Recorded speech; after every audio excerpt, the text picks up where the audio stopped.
오늘은 성경 지명 강해 갈릴리입니다. 모처럼 저는 그렇더라고요. 모처럼 너무 잘 아는 지명이 나오니까 반가운데, 문제는 제가 잘 아는 지명인 갈릴리가 나와서 반가워해야 될 것인지. 사실 이 갈릴리에 대해서는 너무 많이 들었습니다만은, 과연 우리가 영적인 의미, 영적인 깨달음, 갈릴리에 대한 것을 얼마나 잘 알고 있을까, 이런 생각을 해보니까 사실 갈릴리에 대해서 제대로 알고 있거나 깨닫고 있는 것이 별로 없다. 예수님이 그곳에서 복음을 전파하신 곳이다. 나사렛이라고 하는 것, 변두리라고 하는 것, 이런 정도들은 다 아는 이야기지만, 과연 지금까지 성경 지명으로서의 강의를 드리는데 갈릴리에 대해서 우리는 얼마나 깨닫고 있는 것일까 라고 하는 것을 생각을 해보니까, 어쨌든 다시 한번 이것을 정리하게 해주시는 하나님께 감사를 드립니다. 사람 속은 모른다는 말이 있습니다. 이것은 성경에 나오는 말씀이나 지명들도 마찬가지입니다. 갈릴리는 히브리어로 갈릴, 겔릴라, 글릴라 등으로 다양하게 불리는데요. 헬라어에서 갈릴리가 갈릴라이아라고 하는, 혹은 또 갈레이라이아라고 이렇게 표기도 하고 그랬었는데요. 이것은 히브리어에서 갈릴이라고 하는 뜻이 뭐냐면은 구르다, 둥글게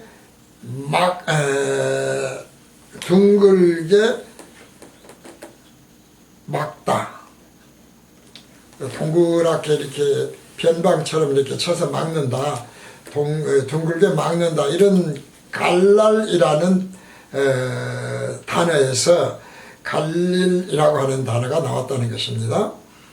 그래서 갈릴리는 고리, 원, 주변, 변두리, 지역, 순회 등등으로 다양한 뜻을 가지고 있습니다. 이런 연유로 갈릴리는 성경에서 보면 이방이라는 뜻이 내포되어 있었다고 하는 것을 이번에 알았습니다. 사실은 저도 늘 말씀드리지만, 이 성경 지명 강해를 본격적으로 하시는 분들도 없고, 그리고 이것을 사실 좀 깊이 있게 다루는, 인터넷 검색을 해보면 그런 데도 없더라고요.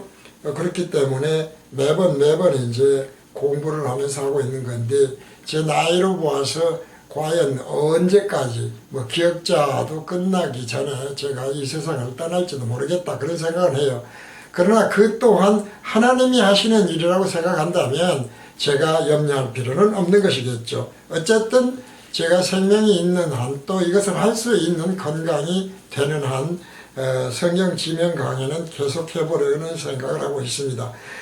이 갈릴이라고 하는 거실은 갈랄에서 온 단어가 갈릴리라고 하는, 그래서 이방이라는 것을 성경에서 알려주고 있구나. 둥글다, 원, 그런 것에서 고리, 변두리, 지역, 순회 등으로요. 갈릴리에 대한 이런 생각을 하면서 이사야서에서의 예언의 말씀을 읽습니다. 이사야서 9장 1절에서 4절입니다. 전에 고통하던 자에게는 흑암이 없으리로다. 옛적에는 여호와께서 스불론 땅과 납달리 땅으로 멸시를 당케 하셨더니, 후에는 해변길과 요단 저편 이방의 갈릴리를 영화롭게 하셨느니라.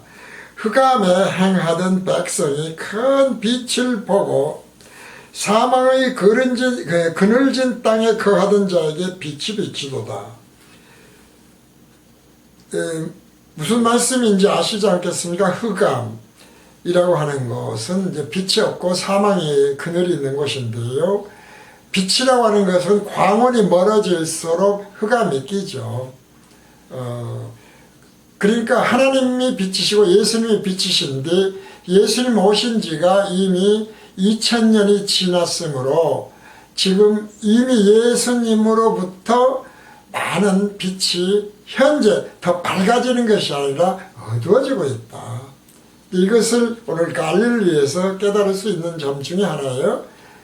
그리고 예수님 오시기 전에 있었던 성경에서 창조 이후에 정말 언제 시작했는지도 모르는 그런 것으로 보면, 그러니까 유대인들이 왜 그렇게 예수님이 말씀하시는 빛으로부터 멀어져 있었던가, 진리나 복음에서 멀어져 있었던가를 갈릴리를 통해서 깨달을 수 있다고 하는 것, 이것을 이제 빛이 예수님이 오심으로써 빛이었던 것, 그 그늘진 땅에 거하던 자에게 빛이 도다.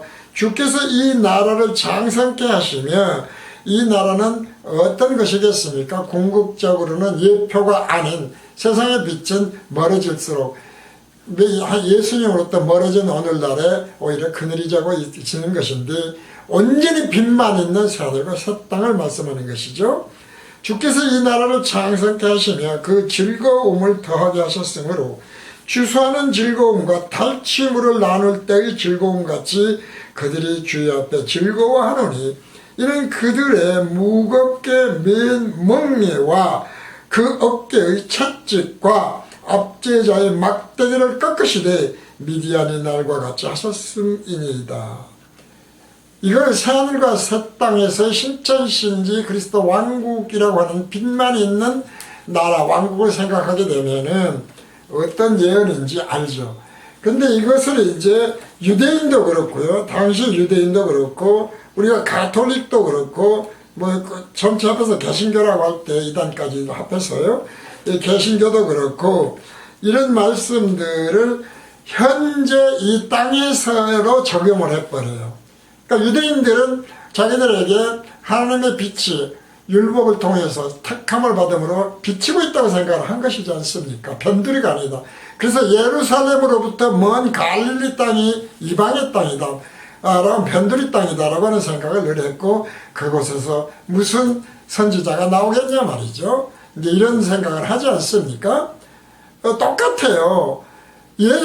복음이 이렇게 진보하고 발전하는 게 아니라니까요. 예수라는 진리, 복음의 광채로부터, 빛으로부터 멀어짐으로써 오늘 마지막 때가 다 된 지금 우리는 오히려 진리와 복음에서 멀어져 가고 있다, 이 생각을 늘 해야 돼요.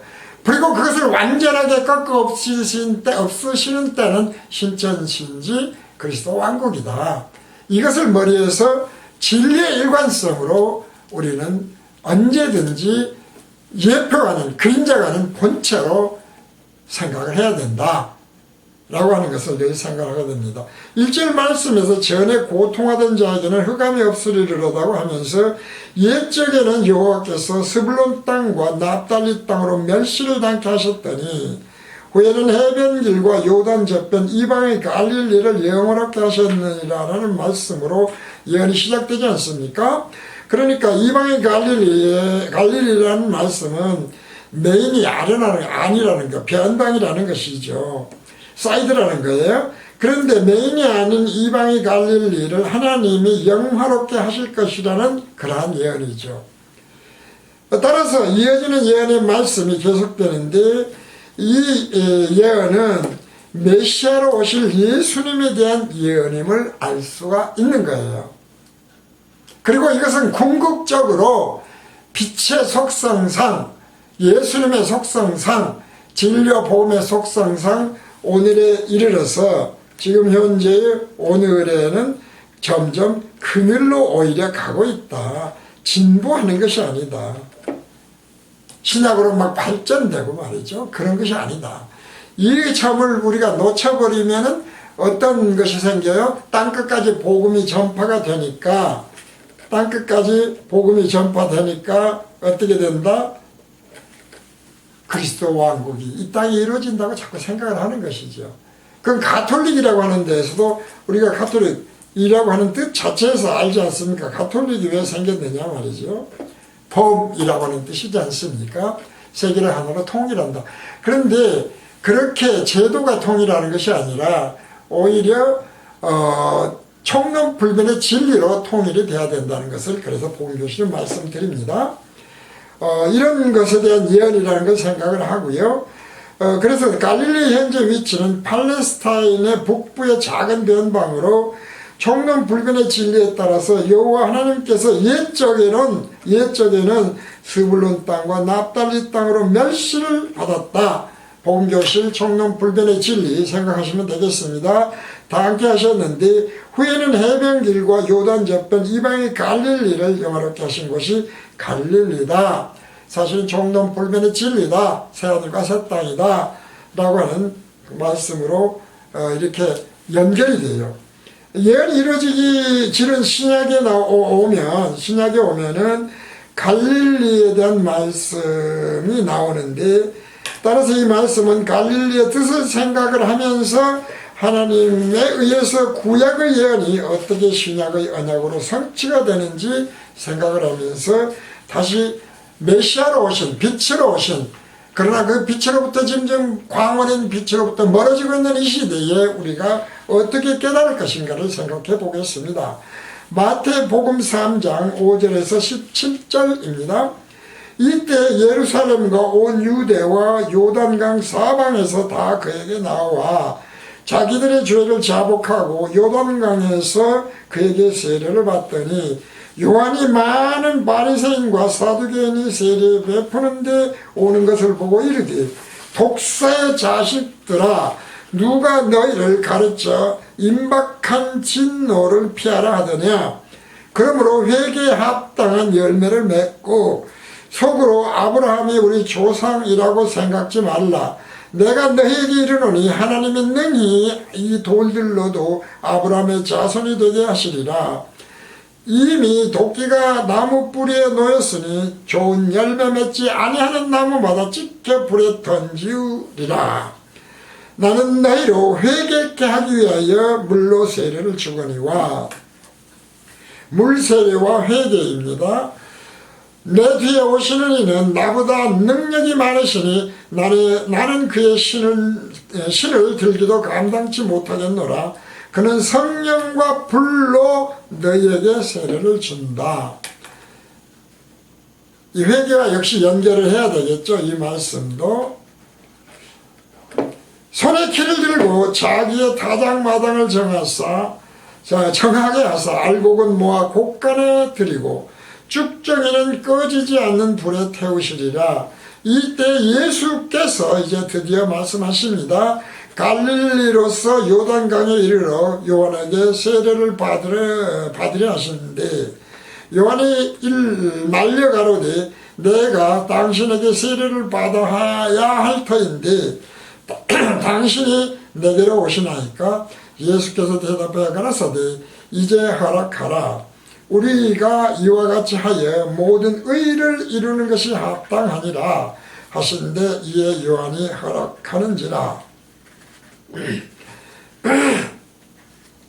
예수께서 세례를 받으시고 곧 물에서 올라오실세 하늘이 열리고 하나님의 성령이 비둘기같이 내려 자기 위에 임하심을 보시더니 하늘로서 소리가 있어 말씀하시되 이는 내 사랑하는 아들이요 내 기뻐하는 자니라 하시니라. 이제 이 말씀에 이어서 다시 읽게 되겠습니다만은 그래서 복음교실에서는 총론불변의 진리에 따른 총론에서 아멘한 것은 어떠한 이유로도 호리의 편질 변개도 해서는 안 된다고 하는 강론으로 신학이 되었던 찬송이 되었던 복음성가가 되었던 기도나 간증이나 설교나 그 어떤 것이 되었던 하지 말라고 하는 그 말씀에 따라서 회개를 두 가지로 나누지 않습니까? 구약과 신약이 있는 것처럼 구약과 신약, 그러죠? 구약과 신약이라고는 명백하게 여호와 하나님이 하신 하나님, 여호와가 하신 것과 하나님인 메시아로서 예수님이 하신 그러한 언약이 두 가지가 명백하게 있어요. 그리고 이 세상은 다시 사라지고 신천신지로 명백하게 바뀌어요. 그렇지 않습니까? 시각 공간에 있는 물질인 3차원 세계와 그 다음에 신천신지로 바뀐다. 이것도 명백하죠.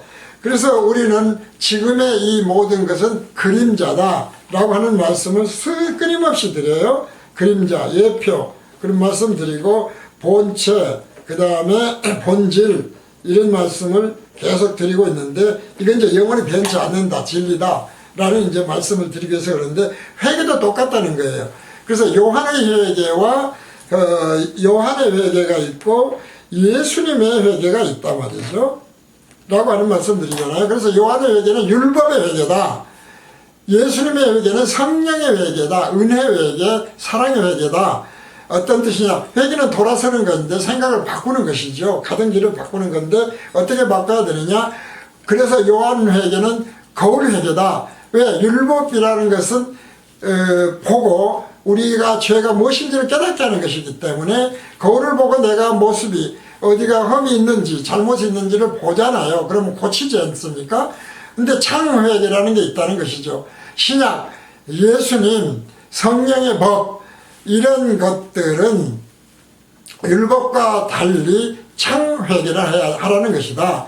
그런 우리 거울로 보면은 정말 형편없고 다 뜯어 고쳐야 할 수밖에 없는 것인데 만족스럽지가 못한데, 창으로 바라보니까, 예수 그리스도의 눈, 은혜의 창으로 보니까, 사랑의 창으로 보니까 그런 나를 의롭다 하시고 죄 없다 하시더라, 눈처럼 휘어졌다 하시더라, 온전해졌다 하시더라 라고 하는 두 개의 회개가 있어야 된다는 것을 예표와 그림자, 본질과 본체, 그리고 늘 말씀드린 대로 신천신지와 그리고 이 지금 현재 3차원 물질로 된 세계 등등을 구약신약으로 나눠서 생각을 해야 돼요. 그 말씀을 지금 하는 거예요. 무슨 이야기냐면 요한이 하라는 회개는 그러니까 율법적 회개예요. 거울의 회개예요. 오늘날에도 근데 어땠습니까? 빛과 멀어지니까 예수 그리스도께서는 빛으로서 진리와 복음을 어떻게 전했어요? 성령의 눈으로 예수 그리스도의 창으로 보고 너희를 율법으로 행위로는 온전히 될 수 없음을 깨달아라. 그러면 내가 대속제물로 죽을 수밖에 없는 메시아로 온 것이니라 라고 하는 것을 유대인들에게 얘기를 하는데, 오늘날에도 우리 복음교실에서 그랬지만 계속 그게 아니라는 식으로 나오는 사람들이 있어요. 참 답답한 거거든요. 근데 다만 그러한 것은 언제까지만 가능해요? 지금 우리의 육신이 있는 시간과 공간 속에 가둬져 살고 있는 지금까지 예표기 때문에, 그림자기 때문에 가능하다는 거예요. 그러나 우리의 육신으로부터 우리가 영과 혼이 분리되어지는 순간에 그 이후에는 다시는 회개에, 진정한 회개의 기회가 없어요. 요한의 회개는 안 됩니다. 요한의 회개는 필요합니다. 그러나 요한이 말하는 타작마당에서의 심판은 행위지만 심판이 뭘로 달라져요? 심판이 요한에서는 행위였지만 예수님에서는 믿음으로 바뀐다 이 말이죠. 깨달음으로 바뀌는 거예요. 그렇게 완전히 달라진다고 하는 것을 다시 한번 알아야 되겠습니다. 바로 이제 이 말씀을 요한이 사실상 선지자의 역할을 다 끝내고, 그러니까 세례도 마찬가지죠. 물세례와 성령세례가 어떻게 다르겠어요? 물세례는 율법의 세례예요. 그렇죠? 물세례, 우리가 물세례를 받습니다만은 성령세례와 물세례가 있는데, 물세례는 그러니까 율법적인 세례다 그렇게 생각하면 되고, 성령세례는 성령법이다 라고 생각하면 돼요. 그렇게 해서 결국 두 번의 회개를 그러니까 반드시 받아야 돼. 그러니까 내가 메시아고 하나님이지만 내가 이 법을 세워서 물과 성료로 거듭나야만 이라고 하는 거야 라고 하는 것을 명명백백하게 말씀하시죠. 바로 이제 그것을 요한이 감옥에 들어가 있으니까 사실상 선지자 역할은 끝이 난 거예요. 마태복음 11장 1절에서 15절입니다. 그것을 딱 머리에, 지금 전체 좀 복잡했습니다만은 정리를 하고 두 개를 탁탁 명확하게 분류하면서 분별하면서 정리를 하고 읽어봅니다. 예수께서 12 제자에게 명하시기를 마치시고 이에 저희 여러 동네에서 가르치시며 전도하시려고 거기를 떠나 가시니라. 지금 이제 예수님의 말씀이고 예수님의 회개고 예수님이 말씀하시는 천국이고 심판입니다. 요한이 여기에서 그리스도의 하신 일을 듣고 제자들을 보내요. 예수께 여짜오되 오실 그이가 당신이 오니까 우리가 다른 일을 기다려 오리이까 예수께서 대답하여 가라사대 너희가 가서 듣고 보는 것을 요한에게 고하되 소경이 보며 이건 육적인 것이죠. 여표적인 겁니다. 안전뱅이가 걸으며 육체적으로 행위로 불완전한 겁니다. 율법을 온전히 못 지키는 것이죠. 문둥이가 깨끗함을 입으며 죄로 인해서 더러워진 영입니다. 받으며 귀머거리가 들이며 깨달음입니다. 죽은 자가 살아나며 생명이 다시 살아납니다. 거듭납니다. 가난한 자에게 복음이 전파된다 하라. 영이 가난한 자는 비어있는 자는 율법으로 가득 차지 않은 자는 믿음의 진리와 복음 청론불변의 진리로 완전히 너희 영이 비워진 자는 그런 말씀이죠. 누구든지 나를 인하여 실족하지 아니한 자는 복이 있도다 하시니라. 실족 다른 건 실족이에요. 예표를 붙들지 않아야 됩니다. 그림자. 저희가 떠나며 예수께서 무리에게 요한에 대하여 말씀하시되 너희가 무엇을 보려고 광야에 나갔더냐. 바람에 흔들리는 갈대냐. 진리는 흔들리지 않죠. 그러면 너희가 무엇을 보려고 나갔더냐. 부드러운 옷 입은 사람이냐. 부드러운 옷을 입은 사들은 왕궁에 있느니라. 기복신앙. 그래 율법신앙도 되겠고 다 마찬가지입니다. 그러면 너희가 어찌하여 나갔더냐. 선지자를 보려더냐. 선지자 보려는 것이죠. 깨달음을 주는 자를 하나님의 말씀을 증거하는 자들이여 보려 하냐. 옳다. 내가 너에게 이르노니 선지자보다 나은 자니라. 요한은 구약의 선지자보다 낫다. 왜냐하면 선지자의 마지막이니까. 기록된 바 보라. 내가 내 사제를 네 앞에 보내노니 저가 네 길을 내 앞에 예비하리라 하신 것이 이 사람에게 대한 말씀이니라. 예수님이 메시아가 오시기 전에 되기를 닦는 자야. 내가 진실로 너에게 말하노니 여자가 낳은 자 중에 그러므로 세례 요한보다 큰 이가 일어남이 없도다. 그러나 천국에서는 극히 작은 자라도 저보다 크니라. 딱 마감이 되고 정확하지 않습니까? 구약시대 요한이 가장 커요. 그런데 신약에 이르려면 그는 천국의 신천신지에서 성령으로 거듭나 부활된 자에 비하면 왜요? 그리스도와 하나가 되어버리니까, 하나님과 하나가 되어버리니까 더 크다. 세례 요한의 때부터 지금까지 천국은 침노를 당하나니 침노하는 자는 빼앗느니라. 이 말씀도 굉장히 어려운 말씀들이죠. 긴 강의도 하기도 했습니다만은, 그러니까 결과적으로는 무슨 이야기입니까? 구약과 신약을 분명하게 분별을 해라. 분별하는 자에는 빼앗을 수 있는 것이다. 그렇지 않고 구약의 율법에 매여 있는 자, 기복신앙에 그래서 연결되어 있는 자는 안 돼. 변두리에 있을 뿐이야. 빛으로부터 광으로부터 멀어진 거야. 라고 하는 말씀을 하는 거예요. 모든 선지자와 및 율법에 예언한 것이 요한까지였다 이 말이죠. 만일 너희가 즐겨받을진대 오리라 할 엘리야가 이 사람이니라. 귀 있는 자는 들을지어다. 요한까지 예표, 본체, 회개에서 골회개, 그리고 창회개, 율법, 그리고 성령법 이런 것들을 전부 분별을 하면 무엇이 침노하는 것인지를 알 수 있다 이 말이죠. 그래서 예수님이 귀 있는 자는 들으라고 하신 것인데, 귀 있는 자는 어떤 자입니까? 하나님이 창세 전에 듣는 것을 허락하신 자예요. 무엇을? 죄삼의 비밀이 핵심이었죠. 그래서 죄삼의 비밀을 듣는 것을 허락하신 자만이 죄삼의 비밀을 깨닫고 성령으로 거듭나서, 그러니까 죄삼을 누구로부터 얻는다? 하나님으로부터 얻어야 돼요. 사람의 지식이나 사람의 믿음이 아닙니다. 하나님이 죄를 사해 주셔야 돼요. 당연하죠. 그런데 나는 정말 내가 그렇게 죄사함 받은 것을 믿는다. 이런 것으로 되는 것이 아니다 이 말이죠. 그건 요한의 회개일 뿐이에요. 그래서 예수님이 귀 있는 자는 하나님이 듣는 것을 허락하신 자라야 돼요. 그래서 복음교실, 총론불변의 진리는 굉장히 중요한 진리인데 정말 듣는 자가, 들을 끼는 자가 너무나 적더라. 천국길 내비게이션이라는 책도 읽어보면 그래서 처음부터 끝까지 이 시간에 다 말씀 못 드렸는데 상세하게, 비교적 상세하게죠, 해놓았다는 것이죠. 그러니까 우리가 이제 말씀을 드리지만 우리 성도라는 말 참 많이들 쓰더라고요. 그런데 성도가 있고 우리가 이제 신자가 있고 성령으로 거듭난 하나님의 자녀들이 있지 않습니까? 그리스도인이라고 그래요. 우리는 성령으로 거듭나면 그리스도인이 돼요. 그리스도의 지체니까요. 그러니까 교회가 있는데 교회 안에는 신자가 있고 그리스도인이 있고, 그리고 신자들이 모인 신도가 있고, 그리고 그리스도인이 모인 성도가 있어요. 이거 꼭 분별해야 되거든요. 이런 것들도 오늘 이 갈릴리에서 분명하게 깨달았으면 좋겠습니다. 분명하게 구약과 신약은 이렇게 잘 나눠지고 있어요.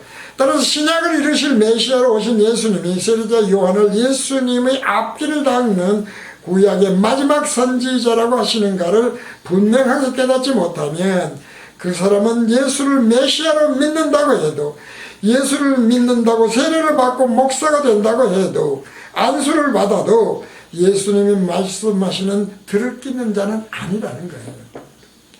이 말씀을 국한을 해서 말씀을 드리면, 예수님이 귀 있는 자를 들으라는 말씀은 첫째 구약의 마지막 선지자, 둘째 세례, 셋째 회개에 대한 듣는 것이 허락된 자로 지금까지 읽은 말씀에서는 요약을 해서 말씀드릴 수가 있어요. 그러니까 들을 게 있는가 뭐냐 이 말이죠. 구약의 마지막 선지자라고 왜 하시는가.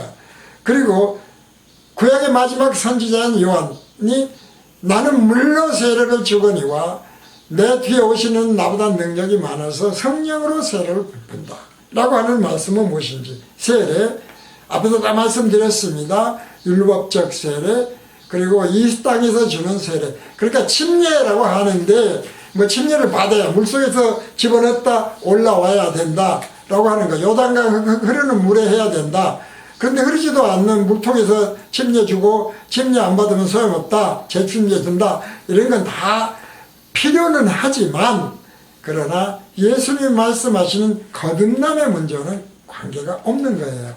이 분별을 못하기 때문에 가톨릭에서도 지금 개신교에서 받은 세례는 인정을 안 하죠. 그러니까 세례는 필요하다니까요. 회개는 필요해요. 그런데 율법적 회개에서 그치면 안 된다, 이 말씀을 또 한 번 드리는 겁니다. 그래서 이 회개, 마지막 후에 요한의 선지자, 율법, 예표, 그림자, 행위, 믿음과, 믿음은 깨달음에서 오는 거니까요. 하나님이 주신 은사로 받는 거니까 이런 것들을 잘 분별했으면 좋겠습니다.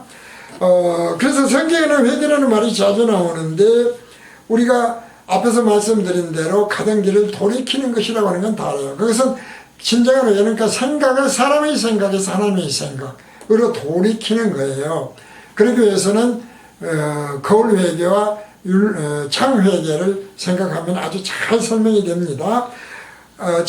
거울 회개만 해서는 천국 못 가요. 분명히 심판은 율법적 심판이 되기 때문에 그렇다. 유대인이 되기 때문에 그렇다. 왜 대속제물이 반드시 필요한가? 온전치 못해서 그렇다. 그림자에서 그렇다 라고 하는 것들을 생각하시고, 바로 이런 것이 이제 소경이에요. 소경에 보면 안전뱅이가 걸으며 문둥이가 깨끗한 말 받으며 귀머거리가 걸으며 죽은 자가 살아나며 가난한 자에게 복음이 전파된다라. 그래서 소경이 깨닫지 못하는 것이고, 안전뱅이는 행위라고 하는 것이었지 않습니까?